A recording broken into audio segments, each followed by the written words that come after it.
Independence day आपला, तर त्या दिवशी आम्ही सुरू करणार आहे. मी स्वतः उद्या हिंगोलीला माझ्या मूळ गावी जाऊन त्या आंदोलनाची सुरुवात करणार आहे. तिथे जाऊन सरपंचांना मी विनंती करणार आहे की जे काही शाळेमध्ये सध्या फॅसिलिटीज नाही आहे त्या कराव्या, स्कूल नीट कराव्या, बेंचेस असले पाहिजे, वॉशरूम असले पाहिजे, चांगले पाणी असली पाहिजे, लाईट आली असली पाहिजे शाळेत.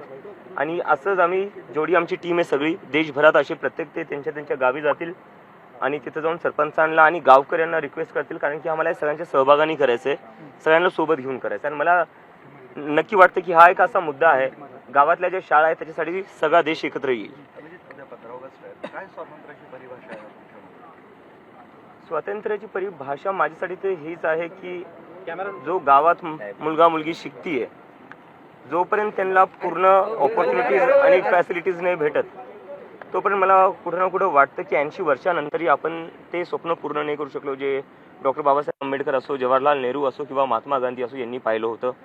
जोपर्यंत आपला देश पूर्ण शिक्षित होत नाही आणि गावापर्यंत शिक्षित नाही होत, तोपर्यंत कुठं ना कुठं ते स्वप्न अपूर्ण राहणार आहे. उपस्थितीमध्ये तिरंगा रॅली होत आहे, कसं पाहता रॅलींना?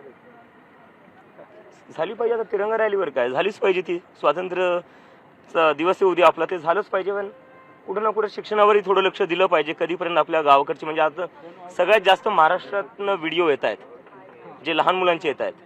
आणि व्हिडिओ काय येत आहेत, मुली म्हणतात 7-7 किलोमीटर दूर जावं लागतं, रस्ता नाही आहे. थोडं याच्यावर पण लक्ष दिलं पाहिजे. एक वेगळा प्रश्न आहे. सरन्यायाधीश सूर्यकांत यांच्या विरोधात आंदोलन करणाऱ्या हैदराबादच्या नालसर युनिव्हर्सिटी ऑफ इंडियाच्या विद्यार्थ्यांना देशभरात आता वकिलीसाठी नोंदणी करता येणार नाही. बार काउन्सिल ऑफ इंडियाचे अध्यक्ष मनन मिश्रा यांनी हा निर्णय घेतलेला आहे. काय तर फक्त त्यांनी आंदोलन केलंय.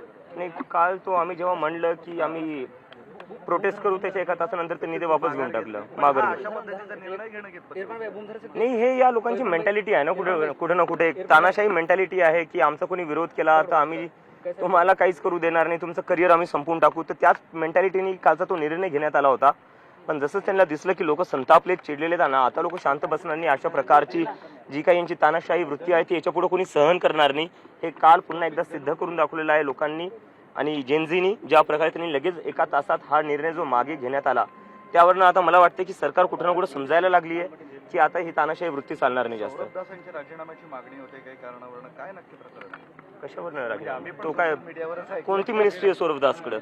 कशासाठी राजीनामा? पक्षातून बाहेर कशासाठी? नाही, काय कॉन्ट्रोवर्सी आहे ते कळत नाहीये.